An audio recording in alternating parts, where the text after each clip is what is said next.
Have you ever noticed how the world gets nervous when you decide to walk alone? Not dramatically, not with a speech or a slammed door, just a quiet pivot. A simple, deliberate step away from noise, from performance, from the expectations that have followed you like a shadow since you were young. You choose a different street. You decline an invitation that used to feel mandatory. You let your phone rest face down. You don't explain. And suddenly people begin to ask, "Are you okay?" As if your peace were a symptom, as if solitude were a sickness. But what if the opposite is true? What if walking alone is not a retreat from life, but the most powerful way to finally enter it? Carl Jung believed that the most important journey we ever take is not outward, but inward, the path of individuation, the slow, sacred unfolding of who you truly are beneath the masks. Walking alone is how that journey begins. Not abandonment, not rebellion, not a bitter no to the world, but a deeper yes to your soul. Because the moment you step away from the crowd's momentum, you feel something extraordinary, the return of your own rhythm. Your footsteps match your breathing, your breath matches your attention, and your attention returns to its rightful throne inside your own life. What the world calls loneliness is often only unfamiliar freedom. When you stop filling every hour with voices, approvals, and distractions, you will first hear the echo, old habits going silent, old roles losing their grip. That echo is uncomfortable. It's supposed to be. Jung would say you are entering the terrain of the psyche where the persona loosens, those polished social versions of you that know how to please and perform. And the self begins to speak. The self doesn't shout. It whispers through symbols, through images, through the body's wisdom. It says, slow down, notice, choose. People will project onto your solitude what they have not yet faced in themselves. If they fear their own emptiness, they will call your quiet sad. If they fear their own truth, they will call your clarity cold. If they fear their own power, they will call your boundaries selfish. Jung wrote that what we do not make conscious appears in our life as fate. The fate you are refusing is the life designed by other people's unfinished business. Walking alone is not a rejection of love. It's a refusal to keep negotiating your soul just to be seen. There is a sacred physics to solitude. Energy that was scattered returns. Attention that was diluted concentrates. Desire that used to beg learns to bless. What looked like lack becomes space. What felt like silence becomes a sanctuary. In that sanctuary, you will meet figures Jung spent a lifetime describing. You will meet your shadow, those disowned parts of you that were unacceptable somewhere in your story. You will meet your anima or animus, your inner other, the soul's complementary energy that longs to be integrated. You will meet the ancient, still center Jung called the self, the axis around which a real life can turn. None of this happens in a crowd. It begins on the road where your footsteps are the only sound.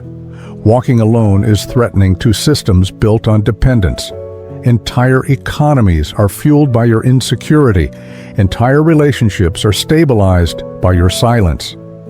When you no longer need to be chosen to feel valuable, something dangerous happens. You start choosing. You choose what you consume. You choose what you tolerate. You choose who earns access to your inner world. You choose the pace that fits your nervous system, the work that serves your integrity, the love that does not ask you to amputate pieces of yourself just to stay. This is why quiet people who walk alone often cause loud reactions. Your autonomy reveals the hidden contracts everyone else has signed. I will betray myself if it means I won't be left. Your life begins to break that spell. Perhaps you already feel the tremor. You've changed your routine in small ways that make no sense to anyone else. You take the long route home because the sky is doing something beautiful and you don't want to miss it. You say no without a paragraph of apology. You let a message sit because you're not ready to split your attention for it. You catch yourself in a mirror, and for once, You do not judge. You study. You wonder who you are when no one is measuring you. This is not the beginning of isolation. This is the beginning of intimacy, the kind that starts within and spills into everything you touch. Jung warned that the herd offers safety, but often at the cost of soul. The group says, "Be predictable so we can remain comfortable." Walking alone says, "Be true so you can remain whole." And the moment you choose wholeness over comfort, the world will test you. Invitations will arrive precisely when your new boundary is wobbly. Old patterns will flirt with you when your courage is tired. Former versions of you will step forward and whisper, "We know how to survive." Why risk changing? But you will remember that survival is not the same as aliveness, and you will keep walking. Notice how the body responds to solitude when it is chosen rather than forced. Sleep deepens, breath lengthens, food tastes like information again. Your senses adjust to subtler frequencies. The way a room feels before anyone speaks, the weight of a yes inside your chest, the friction of a no that won't let you rest. This is individuation embodied, not theory, not a quote, but a nervous system relearning trust. Trust in your perceptions. Trust in your limits. Trust in the peculiar North Star that has always tugged at you from the edges of your life. And yet, the path is not a straight line. Some evenings you will miss the noise, some mornings you will doubt your strength. You will check your phone and wonder why it is quiet. You will scroll through lives curated to seduce your comparison. That is the shadow testing the door. Let it knock. You do not have to let it in. The work here is not to banish longing, but to refine it. To teach desire what it is actually hungry for, depth over display, reciprocity over performance, intimacy over attachment. When you walk alone long enough, your hunger stops bargaining. It discriminates. It remembers. There is a moment, always, when walking alone turns from effort into ease. It does not announce itself. You notice it in the way you take your coffee more slowly, in the way music suddenly sounds like a conversation, in the way your own laughter surprises you because it wasn't for anyone else. You realize you are not waiting at a door for life to let you in. You are already inside. Jung might say the self has moved from concept to presence. Your life begins to orbit around something inward and inexhaustible. The weather can change, the crowd can disperse, the plans can collapse. You are still here. If the world misunderstood you before, it will misunderstand you more now. And that is okay. You will be called independent, as if it were an accusation. You will be called selective, as if it were a flaw. You will be called intense, mysterious, reserved, too much, too little. Anything but the simple truth. You are sovereign, not unreachable, selective, not cold, clear, not distant, properly boundaried. Sovereignty has a sound. It is the sound of your footfall landing cleanly in your own life. So let this be the first step of our journey together. We are going to walk deliberately through the 8 thresholds of solitude Jung's psychology illuminates. We will explore why walking alone awakens the self, how it reveals the shadow without destroying you, how it refines desire into discernment, how it turns attention into power, how it transforms waiting into pilgrimage, and why those who mistake your quiet for emptiness will never understand the life that is being born inside your silence. But for now, one truth is enough. Walking alone is not the end of love, it is the beginning of truth. And truth is what calls real love to you. Take a breath, feel your feet, listen to the room you are in, and to the one inside your chest. This is where the road starts, not out there, but here. You don't need permission, you don't need a map. You only need to keep company with yourself long enough for the noise to fall away and the signal to emerge. Then, step by step, your life will begin to organize around what is real. When you are ready, we'll take the next road together, the one where your solitude stops feeling like absence and starts revealing its genius. If walking alone is the first brave step, Solitude is the temple you discover when the road grows quiet. At first it feels unfamiliar, like entering a house where the furniture has been covered for years. The air is still, the dust is visible in the light, and every sound carries. Most people turn on a television inside themselves at this point, noise to drown out the echo. But if you resist that reflex, if you simply stand there and breathe, the room begins to change. What looked abandoned begins to feel sacred. Your nervous system untangles. Your attention, which has been rented out to crowds and screens and expectations, finally comes home. This is not withdrawal. This is return. Carl Jung would say you have crossed the threshold from persona to self, from the curated performance to the living center. The persona is useful. It lets you function in the marketplace of manners. But it's a uniform, not a heartbeat. In solitude, the uniform loosens. The chest expands. Old postures collapse. What has been running you, approval, habit, anxiety, reveals itself like the stage crew caught with the lights on. You see the chords. You see the scaffolding. You see where you mistook applause for love and busyness for worth. And, as this vision clears, a strange medicine enters. You are allowed to be unimportant to the world and essential to your own life at the same time. Distance heals what closeness could not, because it resets the field. The closer you are to other people's expectations, the more you absorb their weather. Their moods become your forecasts. Their needs dictate your calendar. Their stories override your intuition. Walking alone pulls you out of that atmospheric pressure. You start to feel again what your body has been trying to tell you for years. This depletes me. That nourishes me. This rhythm is mine. Jung insisted that the body is not an enemy of the soul, but its instrument. In solitude, you tune it. Longer breaths, slower meals.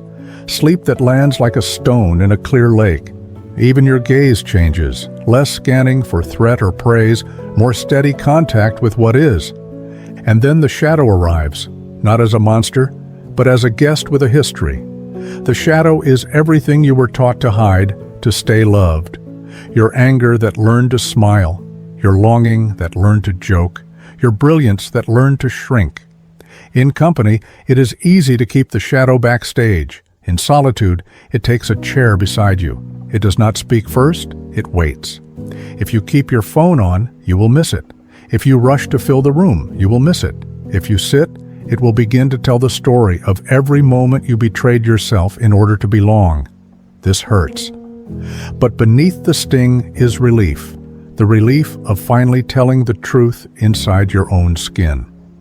Integration begins here, not by performing your pain for sympathy, but by letting it unwind in privacy until it becomes strength.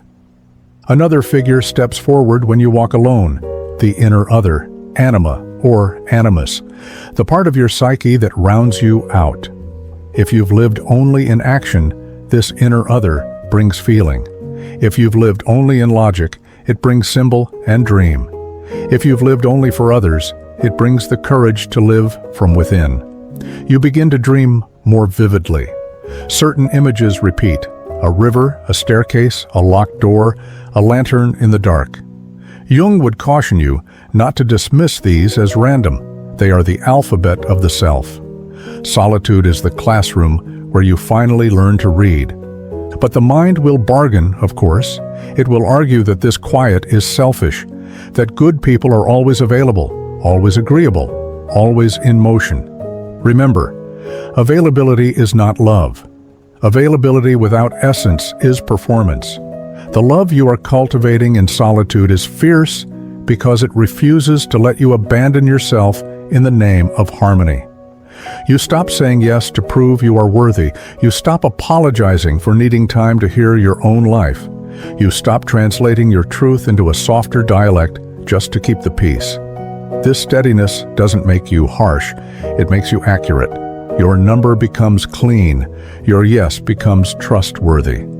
There is a practical alchemy unfolding beneath the poetry.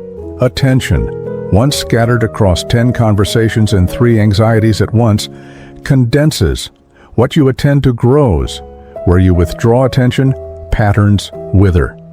You will notice certain cravings fading simply because you stopped feeding them your gaze. You will notice the return of long-ignored desires, quiet projects, unfinished chapters, a craft you abandoned when approval became your oxygen. Solitude does not subtract life, it reallocates it. If you've ever watched a neglected plant revive with water and light, you know the process. Limp leaves lift, color returns, the shape remembers itself. So do you, some will say. But being alone is easy for you. That statement always reveals more about the speaker than about you. Few things are harder in a world that monetizes your distraction than choosing to be with yourself. Even fewer are harder than staying with yourself long enough to meet the parts you have postponed. Give yourself credit for this labor, not the kind that earns applause, but the kind that earns a life. There will be days when the path feels empty. You will doubt. You will think, maybe I was happier when I was busier. But then you will catch a moment that was never possible in that busyness. The way sunlight falls on your desk like a blessing. The way a sentence writes itself as if the pen were being moved by something older than your name.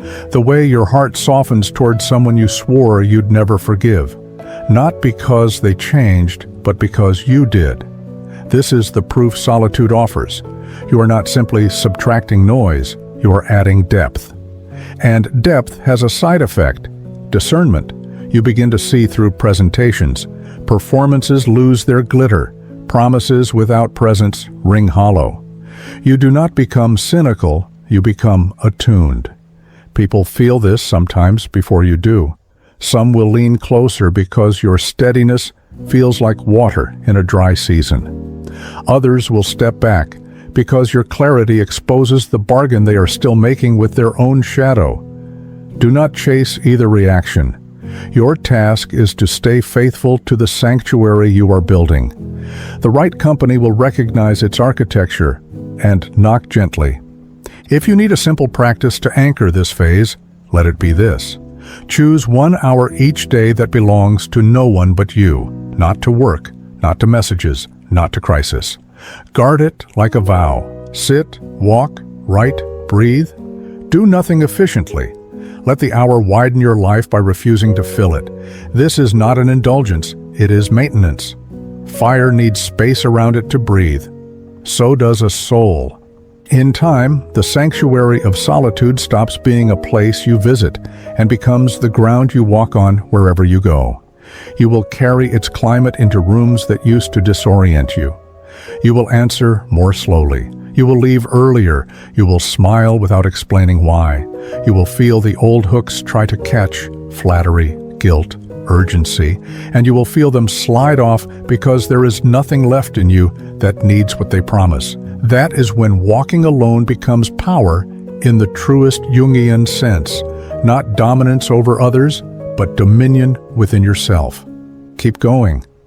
The road is about to lead us into the territory most people avoid, the transmutation of desire. What looks like restraint from the outside is about to become freedom from the inside. And the person you meet there will not be lonely. They will be luminous. There comes a moment on the path of solitude when the noise outside fades, but a louder noise rises within. Desire, the craving for company, for touch, for validation, for the warmth of someone else's gaze. At first it feels unbearable, like thirst in a desert. You ask yourself, why am I doing this? Why choose to walk alone if it only makes me long for what I've lost? But Jung would remind us that the psyche is alchemical. Energy doesn't vanish, it transforms. The hunger you feel when you walk alone isn't proof that something is missing. It is proof that something inside you is being transmuted. In our culture, desire is usually treated like fire, something dangerous, unless immediately satisfied. But solitude reveals a deeper truth. Desire, when left unacted upon, doesn't die. It changes state. It turns inward. What once reached desperately outward begins to circulate in your own system, fueling awareness, creativity, clarity. Jung wrote that all repressed energy seeks another form of manifestation. What you mistake for emptiness in abstinence is often your energy rerouting, preparing to give birth to a new version of you. Think of the countless times you handed your energy away without noticing, every text answered out of fear of disappointing, every smile given to smooth tension, every yes spoken against the truth rising in your chest. Each time your life force leaked outward, feeding relationships or roles that did not feed you back. Walking alone stops the leak. The hunger you feel now is not punishment. It's your system reclaiming what was always yours. This is why, in solitude, strange things start to happen. Your dreams become more vivid, charged with symbols that feel more alive than waking life. You hear intuition with startling clarity, small signals, shifts in the air, a stranger's tone, a sudden inner resistance stand out as if highlighted. You feel energy in your own body differently, a restlessness in the chest, a weight in the stomach, a sudden heat in the spine. These are not symptoms of lack. They are your unconscious reminding you that the life you've been outsourcing to others is ready to be lived by you. Of course, the ego panics. It tells you you're missing out. Time is running out. If you don't rejoin the crowd, you'll be left behind. But sit with that fear long enough, and it starts to reveal its own hollowness. Left behind by who? Behind where? The truth is that the crowd is often running in circles, louder, faster, more desperate. When you walk alone, you are not behind. You're off the track altogether. Your life stops being a race for attention and becomes a pilgrimage for essence. This is what Jung meant by individuation, the shift from seeking completion outside to discovering wholeness within. It doesn't mean you'll never love again or never crave intimacy. It means that intimacy will no longer be addiction. It will be overflow. Love will no longer arrive to patch a wound. It will arrive to celebrate a healing. That shift changes everything, because when your desire no longer carries desperation, it becomes magnetic. The world senses when someone has stopped begging. The world notices when someone radiates rather than chases. It is precisely this shift that unsettles people most. Because when you no longer need their approval, they lose leverage. When you no longer chase shallow connection, shallow people feel exposed. When you no longer confuse attention for love, those who thrived on keeping you hungry must face their own emptiness. Jung said that everything we do not face in ourselves, we project onto others, and your newfound clarity becomes a mirror. Some will admire it, others will resist it, few will remain unchanged by it. But the power of walking alone is not that others notice, it's that you notice. You notice how little you actually need to feel whole. You notice how much beauty you overlooked when your attention was always tethered to someone else's response. You notice that the hunger you thought was for love was often for truth, for freedom, for yourself. And when you finally taste that, you wonder why you ever thought crumbs were enough. Walking alone teaches you that desire itself is holy when you stop misdirecting it. It is not wrong to long for touch, for presence, for love. But when that longing is refined in solitude, it becomes choice rather than compulsion. It becomes sacred fire rather than scattered sparks. You stop asking, "Who will complete me?" and start asking, "Who can walk beside me without dimming what I've found?" And here's the paradox. The moment you no longer need someone to save you, that is when you become capable of true love. Because love without need is love without chains. Love chosen freely, not begged for. Love that adds without consuming, that deepens without drowning. This kind of love is rare because it requires people who have first learned to walk alone. So when your hunger rises in solitude, don't misinterpret it as failure. Stay with it. Watch how it evolves. Watch how the fire you once gave away starts to fuel your creativity, your intuition, your presence. Watch how what felt like absence becomes abundance. This is the alchemy Jung spoke of, the transformation of instinct into awareness, of compulsion into clarity, of hunger into power.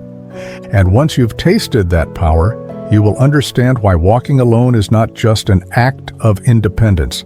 It is a revolution, a quiet, relentless revolution of the soul. Walking alone strips away distraction, and in that space, the shadow appears, not as a punishment, but as an invitation. The shadow is every part of yourself you've buried in order to belong, your anger, your longing, your sharpness, your grief. In company, it's easy to hide these behind smiles and gestures. Alone, there's nowhere for them to go but up. Carl Jung warned that what we repress in ourselves returns as fate. And when you walk alone, you begin to see the patterns, the relationships that repeated the same pain, the compromises that cost too much, the masks you wore until they felt like your skin. At first, this confrontation is painful. You feel raw, restless, even tempted to turn back toward noise and distraction. But if you stay with it, something shifts. You realize the shadow is not here to destroy you. It's here to complete you, to remind you of truths you abandoned, to restore instincts you silenced, to integrate power you feared. By facing it, you reclaim what was always yours. And suddenly, walking alone is no longer about being without others. It's about finally being with yourself. When you walk alone, you start to notice how often you said yes out of fear of rejection, of judgment, of missing out. But solitude teaches you the clean power of no, not a bitter no, not a defensive no, but a clear boundary that honors your energy. Carl Jung believed that individuation required differentiation, the ability to stand apart without guilt. Saying no is that differentiation in practice. You decline invitations that feel shallow. You walk away from conversations that drain. You stop negotiating your worth in spaces that never valued it. And here's the paradox. The more you say no, the more authentic your yes becomes. What you agree to now carries weight, presence, truth. Others may call it distance, but it is really integrity. Each no is not closing a door. It is opening space for the life that actually fits you. Walking alone unsettles people, not because you are wrong, but because you expose what they avoid. Your solitude reflects their dependency, their fear of silence, their need for constant distraction. Carl Jung wrote that what we deny in ourselves returns as fate. And many deny their longing for solitude, so when they see it embodied in you, it feels like a threat. They may call you cold, selfish, arrogant. But in truth, they are naming their own discomfort. This is why the independent walker is often misunderstood. Your freedom makes visible their chains. Your peace makes visible their noise. And rather than face themselves, they project their unease onto you. But do not bend. The misunderstanding is not your burden to fix. It is simply the price of authenticity. Every solitary step you take is a quiet act of rebellion, not loud, not dramatic, but deeply disruptive. Because in a world that worships attachment, consumption, and distraction, choosing to walk alone is a refusal. A refusal to sell your soul for comfort. A refusal to betray yourself for company. Jung would call this individuation, the process of becoming whole. And wholeness rarely begins in a crowd. It begins in silence, in space, in the courage to face yourself without escape. Your walk alone is not aimless wandering. It is revolution, a soft but unshakable declaration, I am enough, even here, even now. Walking alone is not about reaching a finish line. It's about realizing you are the path itself. The silence, the doubts, the strength you find, they don't prepare you for life. They are life. Each step becomes proof that you can carry yourself. Each choice becomes a vow to never abandon your own soul again. Carl Jung said, "The privilege of a lifetime is to become who you truly are." That privilege is earned on the road of solitude. So keep walking, not to arrive somewhere, but to become someone, whole, awake, and unshakable.